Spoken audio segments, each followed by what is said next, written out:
Hi viewers, I'm Anis Asif and I'm your host on The Real Story on ZMC TV, where we will be discussing the issues that affect you. This show will be predominantly concentrating on topics on a local, national and international level, issues that are in the news, in the media and that are close to our hearts. I'd like to introduce our two guests on this show. We've got Mr. Ali. Thank you. Hi. Hi there, you okay? Yeah, I'm fine, thank you.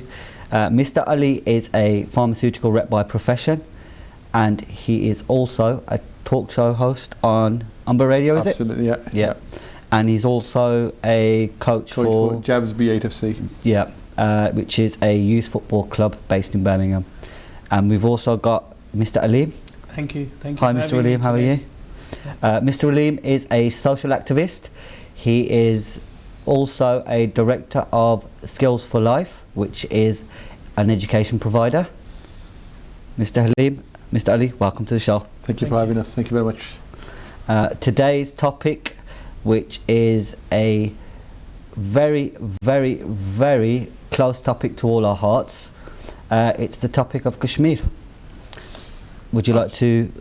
Yeah, well, you know, we are British-born Kashmiris, and so we originate from Azad Kashmir. But those listeners out there know that you know, there's two Kashmir. One is the Azad Kashmir that is being controlled and administered by Pakistan, and then you have Jammu Kashmir for over 70 years. That should be part of one united Kashmir, but when the partition took place in 1947.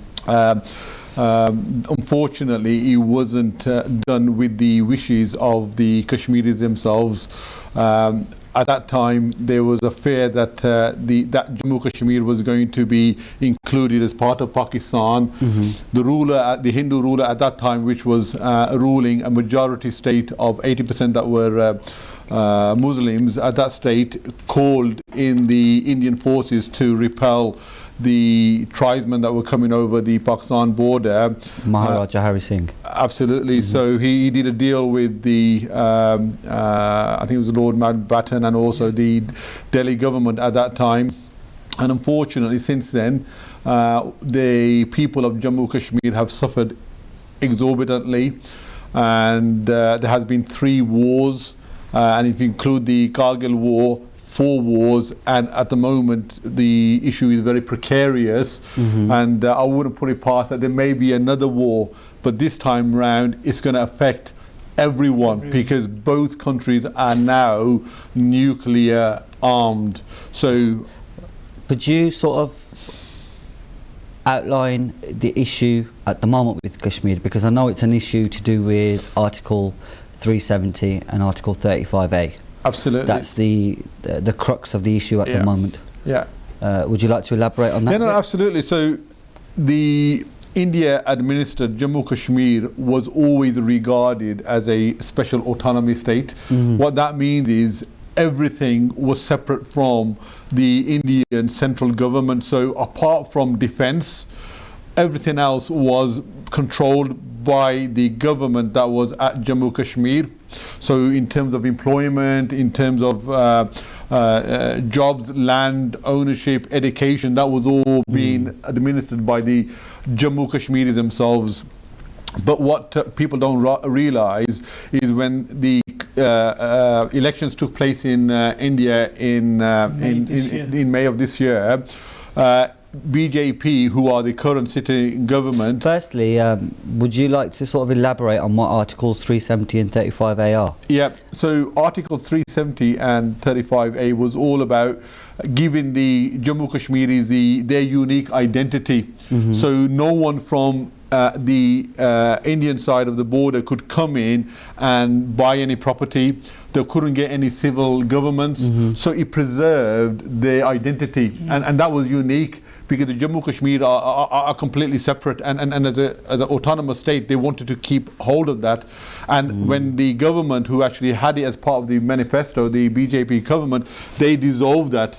So what that meant, and what that means now, is when the curfew will be lifted, is anyone from India will be able to come in, buy land, buy property, open up businesses there, and get central government jobs. There's also that issue of obviously becoming a permanent resident of Kashmir. Absolutely, and this is all part of the wider agenda, whereby we know under the Article UN 47 that the people of Jammu Kashmir were guaranteed a plebiscite. So for those listeners out there, this means a referendum. A couple of years ago, the Scottish people voted if they wanted to go independent or wanted to remain part of the UK, and they unanimously voted that they wanted to be part of UK. And as Kashmiris, that's all they want. But weren't there elections that took place in 51? That obviously where the Jammu Kashmiris actually voted to be part of India, because India's argument in respect of that UN resolution was that there were elections that took place and the Kashmiris actually voted to be part of Kashmir. So their argument was that there wasn't a need for the referendum or the plebiscite. Well, when you've got over 500,000 armed forces on your doorstep, you're talking about free and fair elections. Hand on your heart, can you say there were? When you've got, on every corner, you've got a division of armed forces watching your every move, telling you what the repercussions will be if you don't vote a certain way, then I'm not surprised by that result. Hence why, personally, I would advocate that United Nations need to be there, and under their guardianship, that's when a plebiscite or an election should play. What do you think, Halim? I think definitely a referendum that was promised to them should be taken place, where they can then decide whether they want to be with Pakistan or whether they want to be with India. Or independent.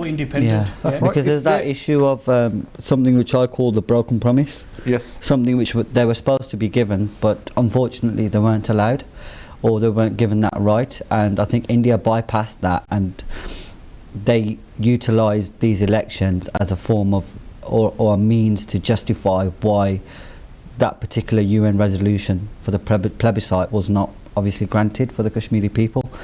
This is something, I think, was it on the 16th of August when it was brought in front of the UN Security Council? Yeah, so it wasn't a full United Nations Security Council meeting, so it was 54 countries, I believe, that got together, and it was well done to actually Imran Khan and the Pakistan government to get it on the agenda by lobbying the current sitting head of United Nations, whereby they managed to, under emergency powers, include that. And I think this is the only way we are going to get this resolved, is not through military means, not through doing any kind. But the issue I've got with obviously that meeting with the UN Security Council, were there not 5 countries there?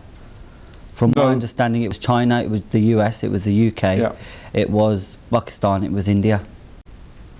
On the 16th of August. May well be, but I think the one that my recollection is that there were about 54 countries, and this issue was discussed. That was for the 74th. That was last week, was it not?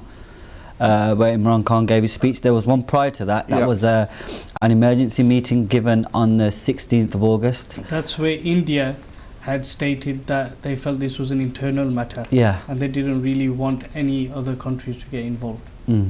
That was the meeting on the 16th of August. And it's a bilateral, but because there is a UN resolution there, and the fact that you've got the UK government has a responsibility in all this, they cannot now absolve what's happened. So we urge the UK government as well to fulfil their role and obligation. What happened in 1947, and you also had Donald Trump as well, whereby he said that he told Mr. Modi to also that he's here to help and intervene any kind of way. But as always with Donald Trump, he then later did a U-turn 24 hours later. So, but I think without international intervention, this will not be resolved. That's my own personal feeling. So the fact that we are going through the proper international channels, and because this is a humanitarian issue, let's leave religion, let's leave caste to one side.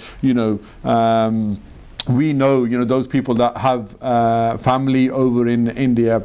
With this current BJP government, there have been many complaints, across all religions, that they seem to be going down the right wing Hindu sort of extremism route. So I don't think anyone that is not a Hindu is safe in India at this moment.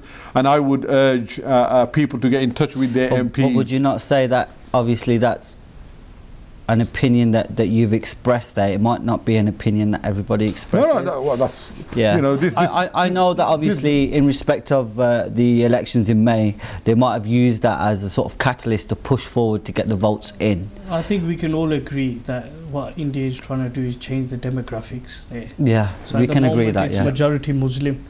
So you know they want to try and make it to a majority Hindu or other cultures can come in. Yeah. They can do business there, as Mr. Ali said. They can buy property there. So I think. But I think that what you've made a valid point. But I think that what we need to go back to is the fact that on the condition that was given to Azad Kashmir becoming part of India, becoming part of the Indian Jammu Kashmir Jammu Kashmir, apologies. When Jammu Kashmir became part of India, yeah, the condition was Article 370, correct? Yeah. On that condition, they were to form part of India. So if they've lost the rights under Article 370 and subsequently under Article 35A, does that not defeat the initial aim or the initial promise that they were given by the government of India to obviously adhere to what was promised? And obviously with that promise they were given obviously the autonomy, the freedom to purchase land, freedom to have their own rights exercised in Kashmir, in Jammu Kashmir. So if that right's excluded, would it not alienate a whole? And that's what's happening. That's exactly what is happening, and that is why wherever you are in this corner of this world, Kashmiris, whether it's in USA, in Canada, in Europe, in UK, who are taken to the streets, that our identity is unique. Yeah.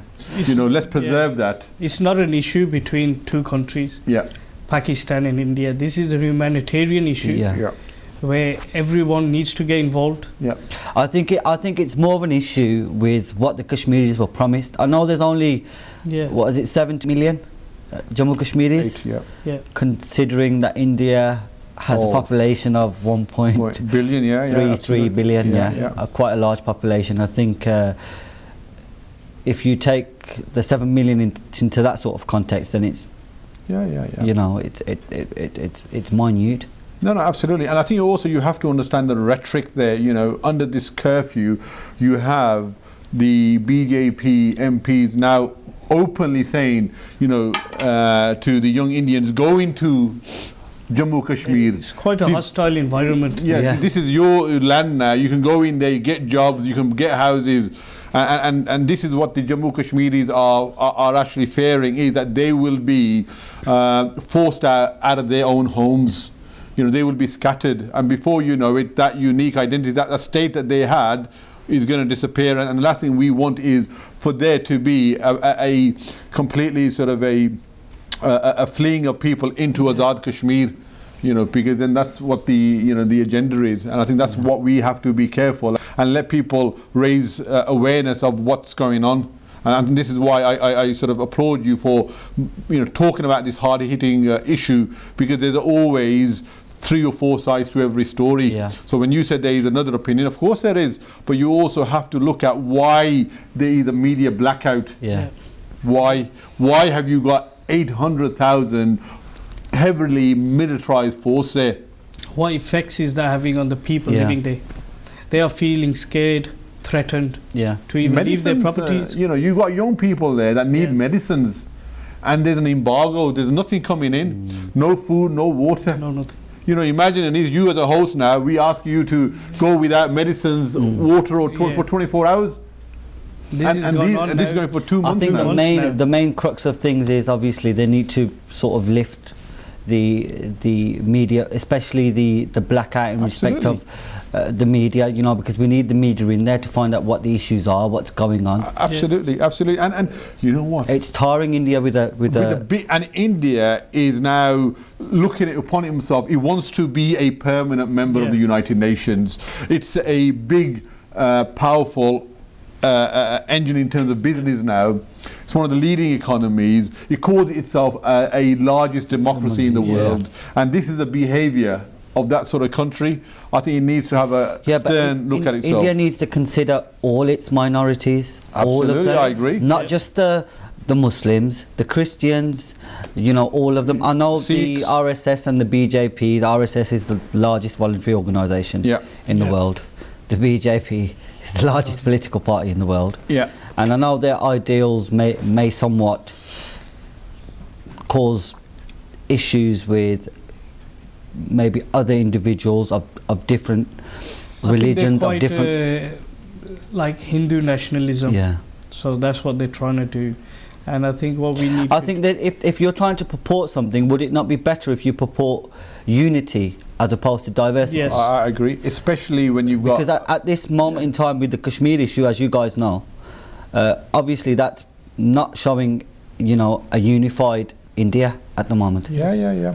You know what? If I was the Prime Minister of India, would you not then put extra resources, extra investment into Jammu Kashmir, so the people of Kashmir are comfortable? They've got everything that they need. They wouldn't even think about being independent or going towards Pakistan, because India is providing everything. Everything, yes. If you are they're going to deny everything, if you're going to take away their freedom, then they are going to fight back.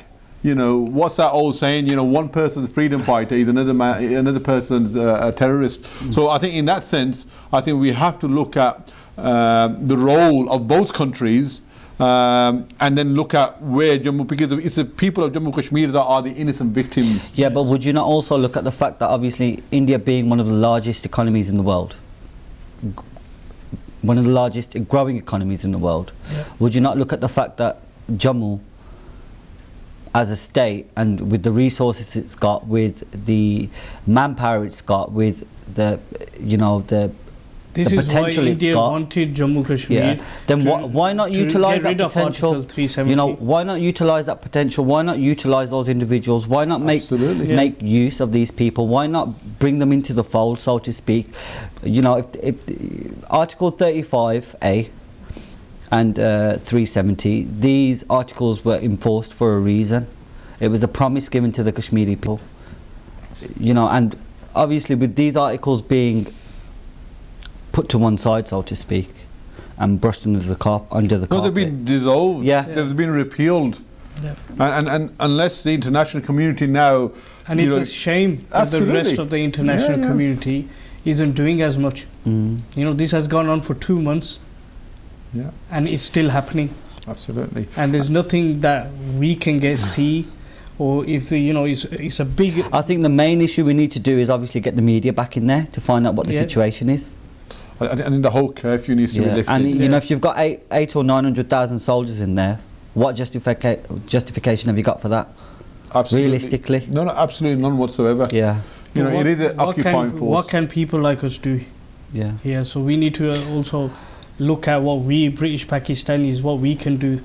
I think the main thing with our community is we need to unify. What do you mean by that? I don't understand. Are we not united? No, but we need to unify behind obviously this issue here. And we need to do it publicly, whether it's lobbying, whether it's obviously speaking to individuals who've got authority, MPs, local council members, possibly other individuals who've got more of a platform to bring the issue forward, because it's all well and good if you're saying that what's happening in Kashmir is wrong. We need people of influence to go out there to say, this is going on, this needs to be addressed. Somebody needs to push it forward. Somebody needs to find out, get to the bottom of the situation. Why was it so easy for them to get rid of 370 and 35A? Which is a key a key issue that needs to be addressed. Why was it so straightforward for the Indian government to come in and to completely dismantle 370 and dismantle 35A, and there's no repercussion, there's been no backlash from the international community for one, none from the UN. The only ones that that seem to be speaking out are Pakistan won. China, I know they mentioned something on the 16th of August when they had the original Security Council. China did back. But obviously Pakistan's agenda's, a bit different. But I think China's more objective in their viewpoint, and they said it's an international issue that needs to be addressed, not an internal one that India was purporting. So I think the main issue that needs to be raised is that there needs to be a discussion, and there needs to be something hard-hitting. I think with 35A, was it not considered to be a permanent residence law? Absolutely. Yes, absolutely. It was it not? So do you know much about it? Obviously, what were the rights given under 35A? I know 370 allowed for more of a sort of... I think Article 370 was just the accession from ascension into Indian constitution. Yeah, and I think 35A allowed for more of what rights they would be allowed. The autonomy you spoke of earlier. They had their own laws. And it's about giving them the identity of who they are. They had a separate flag. Absolutely. Yeah, so they had their own laws which were in place other than finance, military, and foreign affairs. Foreign affairs. Yeah. Guys, we'll be back in 5 minutes. We're taking a short break. Thank you.